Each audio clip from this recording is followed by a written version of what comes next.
Good afternoon. Today I'm going to be reviewing the Tudor Black Base Ceramic. This watch is available from Chronex.com for €6,650. You can purchase the watch from Chronex.com online, alternatively in person at their boutiques. All their watches are Chronex certified original by their in-house watchmakers, and all their watches are covered by the Chronex 24-month warranty. So firstly, let's look at the box that the watch comes in, and then I'll talk you through the other items one gets with the piece. So the watch comes in a watch box which is protected by this black cardboard outer box. One removes the lid to the outer box, and I'll show you the inner watch box itself. As you can see, the lid is embossed with the Tudor shield in glossy black, very aesthetically pleasing. And the interior is very nicely finished with a velour fabric, so very nice presentation and good attention to detail from Tudor. With regards to other items, this is the plastic guarantee card, and this is a brand new unworn 2021 piece, and as you can see the date of purchase was the 11th of November 2021. One also gets this owner's instruction manual. This is the guarantee booklet, which also contains the official chronometer certification for the movement use, which is the caliber MT5602-1U. One also gets the original Tudor price tag, which has the full reference number of the piece, and on the reverse you can see it says Tudor. And lastly, one also gets this fabric NATO strap. 316L grade stainless steel hardware throughout. The buckle and tang are PVD coated, as are the two keepers, and if you look closely at the buckle, it has the Tudor shield shape to it. The quality of the fabric is exceptional. It really is a high grade of strap. Needless to say, the stitching is absolutely flawless, and it makes a credible alternative to the hybrid leather and rubber strap that comes on the watch. So, with regards to the specifications of the piece, this is the Tudor Black Base Ceramic. We have a 41mm case diameter. We have a lug-to-lug measurement of 49.9mm. We have a thickness of 14.3mm. And we have a lug width of 22mm. The hybrid leather rubber strap tapers from 22mm at the lugs down to the buckle and tang, and as you can see, the buckle and tang is the Tudor shield shape, and it's engraved to a high standard with Tudor, and this is a deploying clasp, so there's a scallop underneath the flip block, and then one puts one's index fingernail underneath the shield, and that opens the deployant. So the deployant clasp is fully made from 316L grade stainless steel, which is then PVD coated. High grade engraving, as you can see, and the quality of the PVD plating throughout is outstanding, as one would expect. Nice positive click to it when one closes the deployant, and also nice positive secondary click when one closes the flip block. So very aesthetically pleasing, but also works very well. Two keepers on the strap, as you can see. One slides, one's fixed, as one would expect. The stitching is absolutely flawless. Nice contrasting cream coloured stitching, which contrasts with the leather top side and the rubber underside. The attention to detail with this rubber strap is very good because it tapers both in width but also in thickness. It's thicker at the spring bar end, and it gradually tapers down to the deployant clasp, as you can see. So it's a very well made strap. Now, my minor criticism of it is it's very stiff. It feels like vulcanized rubber rather than being soft and supple like silicone rubber, and it is going to take some breaking in from regular use. Now, the benefit of it being thicker at the spring bar end is it's not going to split and crack around the spring bar, which is an area that straps are often prone to breaking down. But however, because of the thickness of it at the spring bar end, it's actually very stiff, and it's not as soft and supple as a silicone rubber strap. So I think that Tudor could improve upon this. Now, the other thing I dislike about it is the gap between the end of the straight strap and also the case. I think Tudor could have made an integrated strap with a curved end to fit around the head of the piece, and that would be more aesthetically pleasing. And also I think they could have used a silicone rubber rather than vulcanized rubber, because it would be more soft and supple. With regards to the rest of the specification, we have a ceramic bezel insert, and it's a 60-click unidirectional bezel rather than 120-click, as you may expect. So the bezel is made from 316L grade stainless steel, and it's PVD plated. And then we've got the case is made from solid ceramic, so very aesthetically pleasing, with a large chamfer machine to the edge, which marks the transition between the tops of the lugs and the flanks of the case. Nice matte finish to the ceramic case, and it complements the black PVD coated stainless steel bezel and the black ceramic bezel insert. Now, I think it would have looked better had they added a loomed triangle on the ceramic bezel insert. They could have inlaid it with C3 Superluminova, for example, to match the applied indices and snowflake hands. Having the ceramic bezel without a loom pip or alternatively loomed triangle really does negate this being a dive watch, and I really think that it should have some loom pip or loom triangle on the ceramic bezel to make this a credible 200 meter ISO certified dive watch, and it is actually ISO certified. So with regards to the dial, it's matte black and it's very aesthetically pleasing. The silver applied indices and the silver snowflake hands are finished to high standard, and they do contrast very well with the dial. So the legibility is excellent. I like the symmetry of it, and it's a very good looking dial. Double domed sapphire crystal with clear AR coating on the underside, and I like the way the double domed profile projects above the flat ceramic bezel insert. As you can see, it looks like a domed or top hat crystal with the profile of the projection. So I like the way the edge of the crystal catches the light, and the AR coating works very well to reduce the glare and the highly reflective nature of the double domed sapphire crystal. Right, so let's test the bezel action. 60 click unidirectional bezel. So the clicks feel heavier, good solid ratcheting mechanism, but it does take some getting used to if you're familiar with 120 click unidirectional bezels, which feel smoother. Personally, I prefer the feeling of 120 click unidirectional bezel. The 60 click bezel of the Black Bay does give it a vintage aesthetic, because 60 click bezels predated the use of the contemporary 120 click bezels we're all familiar with. Nice loud audible clicks. It does feel very good heavy mechanism to it. The resistance is firm. No lateral side-side play whatsoever. No back play whatsoever. So it's a good tight bezel action. But personally, I would prefer 120 clicks just for a smoother action. So let's check the alignment. Needless to say, the alignment is perfect. The triangle on the ceramic bezel insert perfectly aligns with the 12 o'clock triangle on the dial, as one would expect. The crown is made from solid 316L grade stainless steel, and it's embossed with a Tudor rose, as you can see. Coin edge finish to it, and finished to a high standard. It's fully PVD coated. Let's test the action. Absolutely silky smooth. There's no discernible difference between the Tudor Black Bay crown execution and the Rolex Submariner date and Submariner execution on the triplock crown. It's something that Tudor do very well. It's exactly the same quality as a Rolex crown. So the screw down crown provides an effective hermetic seal to 200 meters of water resistance. In the first position, one can manually wind the caliber MT5602-1U to top up the power reserve to its maximum 70 hours. So it's an absolute pleasure to feel the tension in the mainspring gradually building up to its maximum 70 hours. So no date complication, pulling it out to the first click is the final click, and that's the time setting position. Good firm resistance to the caliber MT5602, and I like that characteristic of it. It feels like a good solid movement, no backplay whatsoever, and it feels nice and tight, so I like the resistance of it. It has hacking, as you can see. I've now hacked the Snowflake second hand, and one can set the time precisely to the second. Pushing it back in, it's got a nice positive click, and that restarts the movement. So let's test screwing it back down. Immediate thread pickup, but the thing to note is it does take some getting used to, because the winding stem is spring loaded. It has a firm resistance to it, so one really has to push in the winding stem and crown into the movement, and then one can immediately engage the internal thread of the stainless steel crown with the external thread of the stainless steel crown tube. But it's absolutely silky smooth. This is Sublime crown execution. It really is 10 out of 10 quality. Right, so I'll show you the case back, because it's something I really like about this, and I would actually like Tudor to implement this to other Black Bay models. I've previously reviewed the silver version, and that also had a screw down exhibition case back. Now the standard Black Bay Heritage doesn't have an exhibition case back, it has a stainless steel case back, and I think this is an improvement. So the screw down exhibition case back is glazed with sapphire crystal. Now as you can see, there's no AR coating on the underside of the exhibition case back, so it is highly reflective. I think Tudor have made two mistakes here.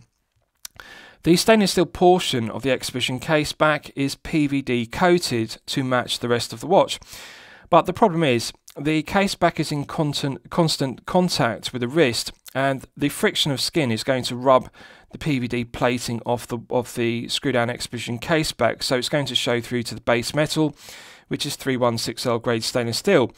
And I think they should have left it bare 316L grade stainless steel in a silver finish, because that would be more practical. Now, of course, the PVD coating is very aesthetically pleasing. It's engraved to a high standard, but I don't think it's actually practical long term, because it is going to wear off and look abhorrent.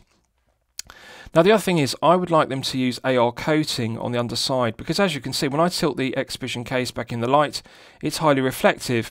And this is compounded by the other mistake, which is the movement is matte black. The rotor, the bridges to the movement are all matte black. So it's actually difficult to look at the movement through the exhibition case back, and the purpose of the exhibition case back is to show it off. But because it's matte black and the sapphire crystal is highly reflective, it has this mirror effect. So it's actually difficult to see the rotor and the bridge of the movement. And I think they should have left the movement silver, as per other Black Bay movements, rather than using matte black. Yes, one could argue it's aesthetically pleasing having it matte black to match the ceramic case of the watch and the fact the rest of the watch is PVD coated, but I think a silver movement, although the caliber MT5602 is undecorated, it would be better to be able to see it. So two mistakes there, the PVD coating of the exhibition case back and also the matte black finishing to the movement. But however, I do like to see Tudor using an exhibition case back rather than using the usual stainless steel case back. So I'll give you a wrist shot. Now, in order to fit it on my wrist, I'm going to have to undo the deployment because it's actually too tight to get across my hand with the deployment. But I'll hold it on wrist and you can see how it fits. Now, the thing to note is the Black Bay case is large. It's 41mm, but it has tall slab sides.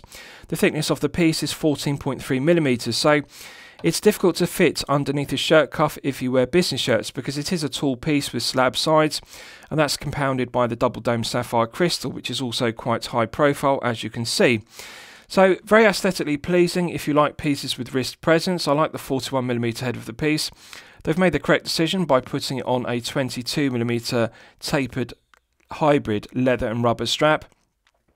It feels very well balanced. Now, this came as a surprise to me. It only weighs 106 grams.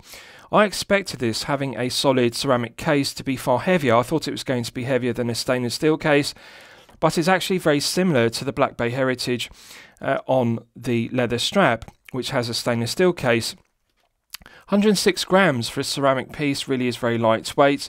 It feels very well balanced. It does feel very comfortable to wear for long periods of time, such as 8 to 12 hours per day, due to the flat sapphire crystal in the screw-down exhibition case back.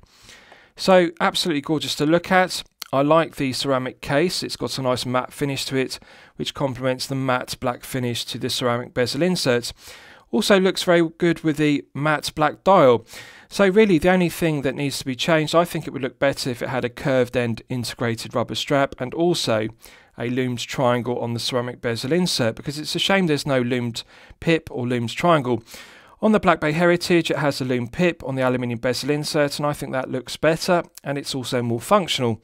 Really it does need some loom. The other thing they could have done was they could have fully inlaid the engraving of the minute ticks, the triangle and also the Arabic numerals on the ceramic with C3 superluminova, as per the Tudor Pelagos, for example. And that fully loomed ceramic bezel insert on the Pelagos looks very good, but it's also very functional, works very well. So good looking piece, but bear in mind it is tall and it does wear with wrist presence due to being 14.3mm thick and 41mm diameter.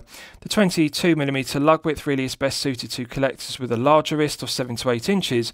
If you're a collector with a 6 to 7 inch wrist, I would recommend the Black Bay 58, because I think the 39mm case will fit you better. The 41mm case of this Black Bay ceramic really is best suited to larger wrists of 7 to 8 inches. Right, so let's do a loom test and we'll see how the loom performs when it's charged up to the absolute maximum. So as always, I'm going to use my 100 UV LED torch to charge it up to the absolute peak. Right, so that's now fully charged, and as you can see, this has exceeded my expectations. This is something that I really like about Tudor pieces. The quality of the loom used is top grade Swiss superluminova. The green tone looks like C3 superluminova. It's glowing incredibly brightly and it will continue to glow for a good length of time, as one would expect. I like these snowflake shaped hands because they give outstanding legibility. They are actually superior to the Mercedes hands used by Rolex because they allow for a larger area, a larger plot of lume to be applied. This is clearly 5 to 6 layers of superluminova applied to the applied indices and also the snowflake hands. I also like the square snowflake on the sweeping second hand, good orientation to the dial, perfect symmetry due to the lack of a date complication, and it really is an example of perfect dial execution and perfect quality superluminova. So the green tone is very aesthetically pleasing, and I think they've made the correct decision by using a green tone like C3 superluminova rather than using a blue tone as per Rolex Chromalight or Swiss BGW9 superluminova. The green lume matches the aesthetic of the Black Bay. I think it is the right choice. As you can see, it's continuing to glow for a good length of time. This really is top grade superluminova, so I really like that about Tudor pieces. Right, so let's discuss the movement used because it's one of my favourite aspects of the piece. So this watch is powered by the caliber MT5602-1U. So the 1U version is the black version of the MT5602 used in other Black Bay pieces such as the Black Bay Bronze and the Black Bay Heritage. Now, with regards to the specification, it's highly antimagnetic. This is antimagnetic to 15,000 Gauss, which is very impressive. It has 25 joules. It runs at 28,800 vibrations per hour and a frequency of 4 Hz. It has hand winding and hacking, which use for complications. The power reserve is 70 hours, which is very impressive. The stated accuracy is -4 to +6 seconds per day. Now, I'm pleased to report that this one has been very well regulated and it's running consistently at +2 seconds per day, which is master chronometer accuracy. Now, if you look closely at the dial, just bear with me and I'll move the minute hand out of the way to show you better. Right, this is unique for a Black Bay because if you look at the dial, rather than having the water resistance rating, which is 200 meters, it says Black Bay Master Chronometer. So this Black Bay ceramic is different in that it is Master Chronometer certified by COSC. So usually COSC chronometer certify movements after casing when they are 100% wound to their maximum power reserve. Now it's a given that movements are going to run at their most accurate when they are 100% wound.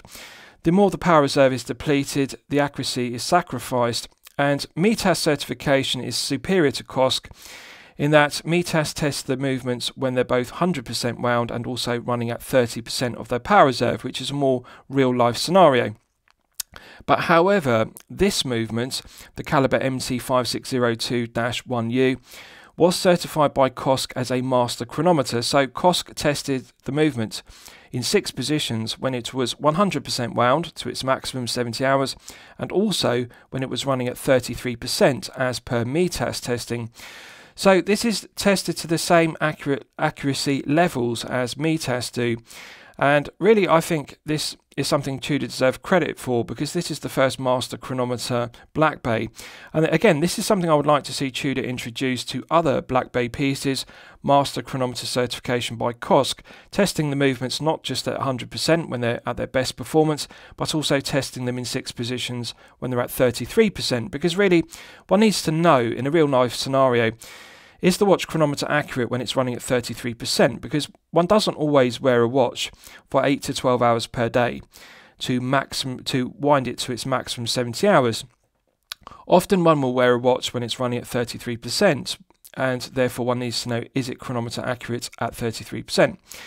So this one is very accurate, and -4 to +6 seconds per day are the limits, but it's running well within that, as I've detailed. So I like the fact this is a master chronometer and also that it's tested in 6 positions, and the testing is more thorough than the usual COSC chronometer certification. So the caliber MT5602 is a reliable, well-proven, accurate movement. 70-hour power reserve is very good. Hand winding and hacking is also very good. So no negatives to it whatsoever. Very reliable. So lastly, I'll summarise the piece. What do I think of it overall? Well, when I'm considering reviewing a watch on my channel, the watch should meet 2 criteria. It should be both excellent quality and excellent value at the respective price points. So €6,650 is the price point of this piece. Now that's significantly above retail. However, I think it's justified because this is a difficult piece to purchase from Tudor authorised dealers at retail. It's a sought after piece because it's a new release for 2021 and the black base ceramic is a difficult piece to find. So I think the premium over retail is therefore justified at €6,650. So when I'm considering reviewing a watch on my channel, the watch should meet two criteria. It should be both excellent quality and excellent value. Yes, this is excellent quality, and yes, it is excellent value. But however, it does need some refinements. I think it would be improved if it was on a silicone rubber strap rather than this hybrid leather and rubber strap. Yes, it's aesthetically pleasing, but it's not as comfortable as a silicone rubber strap. If you look at the underside, it has Tudor snowflake hands textured, embossed on the underside. Nice presentation. I mean, it looks aesthetically pleasing, nice detail to it, but it would actually be more comfortable if it were perfectly smooth rather than having these snowflake hands embossed. It doesn't feel very comfortable against the wrist, and it's also very thick and stiff, as I've detailed. I think it would look better if it had curved ends, as I've detailed, and also I think the bezel would be better looking and also perform better if it were fully loomed, or alternatively had the triangle loomed rather than just being absent of any loom on the ceramic bezel insert. So there is room for improvement with the piece. I think that it could be refined and improved further. I would also prefer if the screw down exhibition case back was bare stainless steel rather than being PVD coated, and if the movement were silver rather than being black coated in matte black, as you can see. But however, yes, it is excellent quality, and yes, it is excellent value at €6,650. So I'm going to highly recommend it to you for your consideration. Please feel free to post your own comments below the video. Thank you very much.